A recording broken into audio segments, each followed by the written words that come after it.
What's up, everybody? This is Nick, and you're joining us once again for a Micro Mini Lightning Newscast. We're dusting off the cobwebs. We're hitting the ground running. We're gonna do one to kind of get us back into the rhythm of things. And as always, I'm joined by my friend and co-host. This is Eric. And Eric, it's been a while since we've done a Micro Mini. We're doing one this week. We're doing one and done. We're giving them all the information they need to know. This is it. This is all the info they need to know of what's happening in this world. Oh, wow. Okay, what are we talking about, Nick? Well, Eric, I'm glad you asked because, you know what? Before we begin, we have 10 minutes to bring them this. And I'm glad you asked that because in 10 minutes, we are going to tell them all about, you ready? Yeah, I'm ready. Gin Con. All right. Gin's okay. It's not my favorite liquor, but... Con! That was my impersonation. Mine was a pun. Oh, go ahead. Sorry. No, the moment's over. Mine was a Star Trek II reference, or Star Trek Beneath the Dark Sky. What was that last one called? Something Beyond the. I don't know. Star Trek Benedict Cumberbatch. It's the one that he's in. Anyway, Khan. Spoiler alert. He's Khan. Somehow we go from Ricardo Montalban to a pasty white British man. All right. Well, as always, we have 10 minutes. So in 3, 2, 1. Eric, what's Gen Con? Gen Con is a tabletop convention, is what Gen Con is. It's where all the big board games are released, a lot of announcements to board games expansions, even board games that are getting turned to like a digital version come out there. I don't know what else is released. I'm sure they have panels and various other accoutrements that revolve around board gaming and tabletop gaming. Okay. And that's what I know it as. I've never been to one. I mildly keep an eye on it because I do enjoy board gaming. I do enjoy tabletop gaming. And so... Well, board games are... I mean, it's kind of a... most people know Comic-Con. Most people know VidCon and all those different types of cons. But Gen Con is one that I don't think is talked about much, but I enjoy board games. I'm not into them as much as you are. You obviously know more of them than I do because you have more. You go play more. But it feels like I don't get to play enough for the amount of board games that are released. I don't get to play a fraction, and of course I play a lot of the same board games over and over and over too. Well, that's because a lot of people will probably have their favorites. Or just the ones they have. Sometimes these board games are expensive. Yes, some are very expensive, and sometimes those are really good board games. Well, yeah. I mean, one which is getting another release that has. I mean, it's one that I've looked at and I've been interested in is the Arkham Horror game. Yeah, and it is expensive for the Eldritch Horror is the most expensive. This is the second one, right? No, Eldritch Horror. Eldritch Horror is a. It's the big version. Yeah, but I mean it's a different game altogether. It's done by a different company.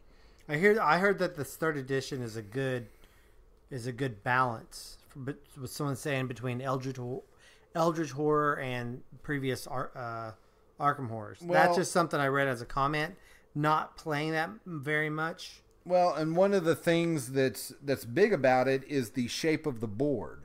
So in the past, the board has been, I guess, kind of bulky, and with each add-on, I guess what would be comparatively to a DLC or expansion, you add to the board. It's basically it's like a room, or is it an area? No, it's an area. So you have the base game that it's supposed to be a city, this Arkham, and then the expansion adds to the city. Okay. But now they've made them in kind of this octagon shape, and if you buy all the expansions, people were complaining that it gets really bulky. The board gets Too big. huge. Now they're kind of in these octagon shapes, and you can connect the expansions by just these little tiny basically cards in between. Yeah. And so people are, that's one big feature that was changed, and people are kind of excited about it. But This is a game you think you might actually pick up? Yeah, it seems interesting. It's one that people. I like Arkham Horror. From what I understand, I like games that have a story, and this is one that apparently has a story. Plus, it has a community. People complain that once you figure out the story, it's over. But it actually has a community of people who have written scripts. That you can follow, and so in some ways it's. I guess it would be, and you can correct me if I'm wrong, from my limited understanding of D&D, but it's kind of just a smaller version, in-box D&D type. Well, when I think of a box version of D&D that's big right now, and that's Gloomhaven. Gloomhaven is like the D&D. You don't need a DM. The game DMs itself. That's what I think of a D&D version type of game, which I've yet to play. It's on my list to play after my current D&D session is done with our current module. We're going to go through Gloomhaven while our DM or GM is finishing up a script for a homebrew. We're going to go through Gloomhaven, and I'm very excited for that. Now, Gloomhaven is now getting a digital version, and it's kind of like, I don't think it's a direct. It's not directly from the game, but it's a I don't know the word for it, but it's like they've reinvented Gloomhaven for a game. Okay. So it'll, instead of a direct translation, it's kind of an abridged version. Well, I see it as more. They took out mechanics that don't work in digital format that can work in cardboard format, we'll say. So I'm excited to see where that goes. I'm assuming it'll be on Steam. Mm-hmm. I'm not sure. I might pick it up. I might not. I've really fallen out of the video game realm recently. I've been just focusing on board games, so I prefer them much more. But yeah, that's exciting. It's an exciting. What are some other games? Not that I want to move us past that, but what are some other board games that looked interesting to you when you were kind of doing some research here and there? So Scythe, I think it's pronounced Scythe. Scythe, yeah. So I've heard nothing but good things about that game. A guy at where I work, he's probably played that game, he says 30 times with his brother, just them two, and he says it's good every time. He says he really enjoys it. They have come up with a smaller version of it for kids, and it's called My Little Scythe. My Little Scythe. Okay. And it's a kidified version. I'm assuming some of the rules have been streamlined so kids can play, because Scythe it's about politics and a dystopian future and factions, and they've turned it into making pies and having pie fights and friends instead of political favor. You have some sort of friend mechanic. Okay.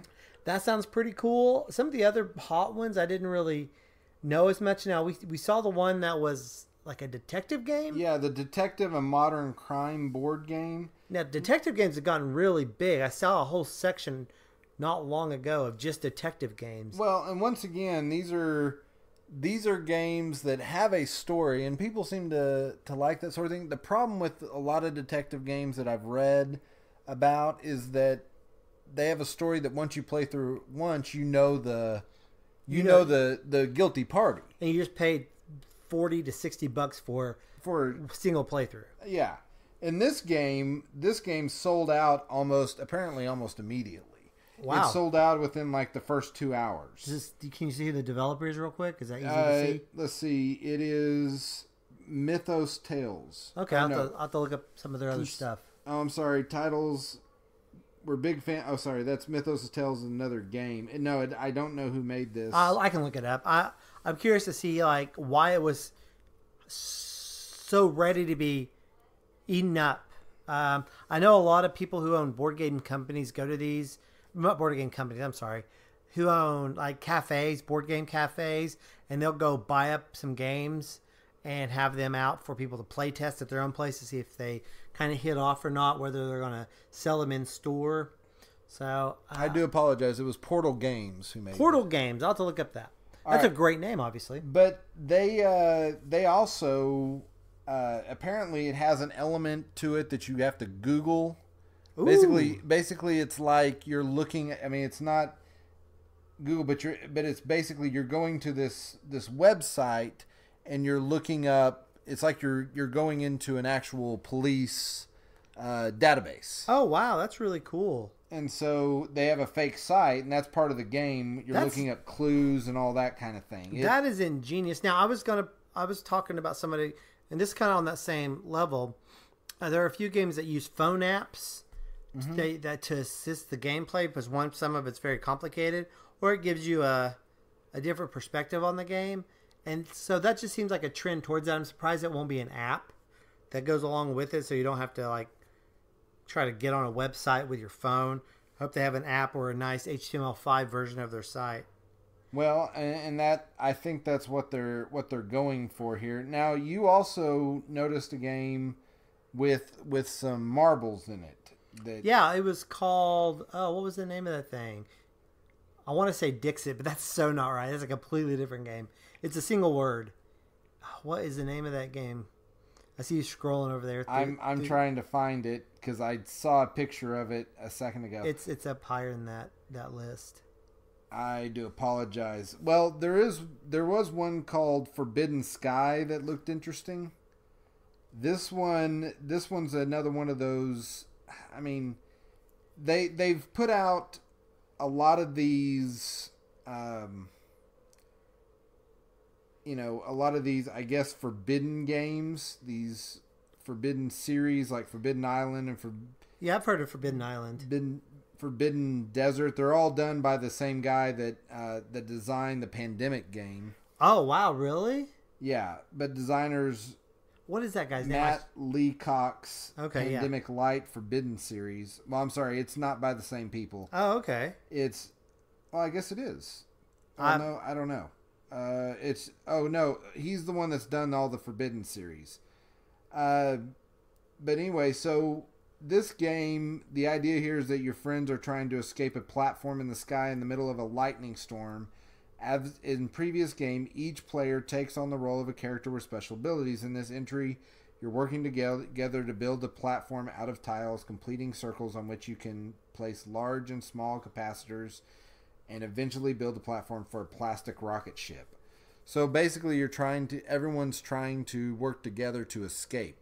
And you're a fan of the Pandemic game. I mean, oh yeah, co-op games are fun. Yeah, I love co-op games. You just got into Sentinels of the Multiverse? Yes, Sentinels of the Multiverse was fun. And we actually played a game. It was just a simple version of what you're talking about with the app.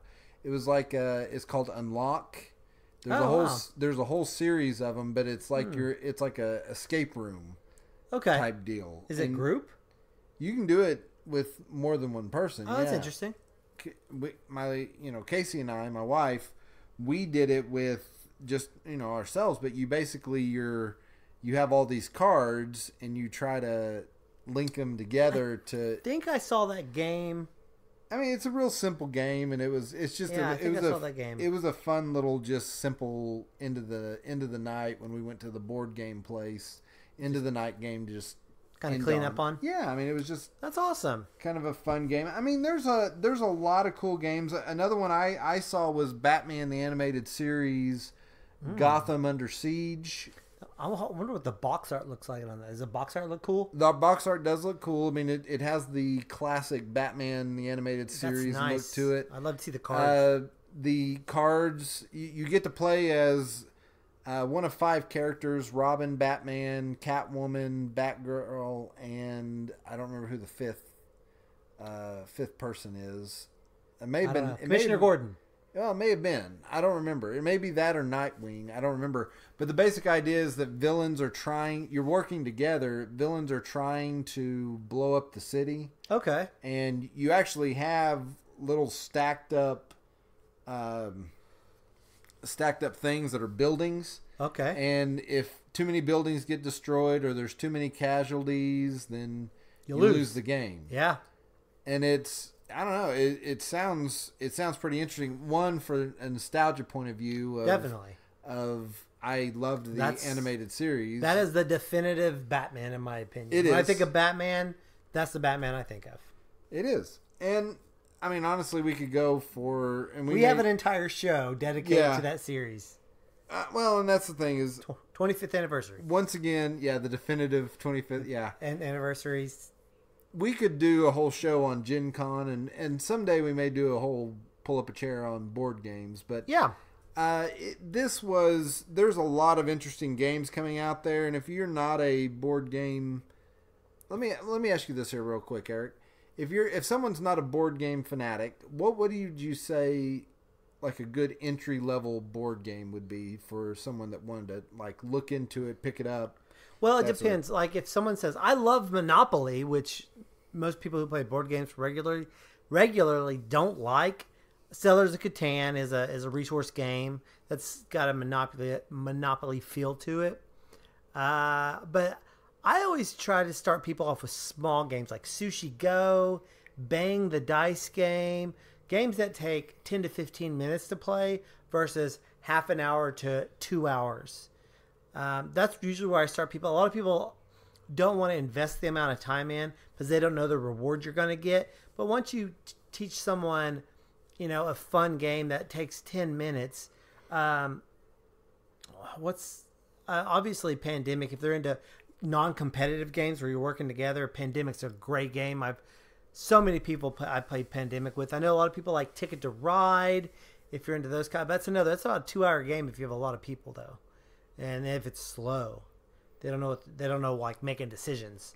So it depends on the person, but I always say get a couple smaller games. Sushi Go is a great game, great party game, very fun. It's a card drafting game.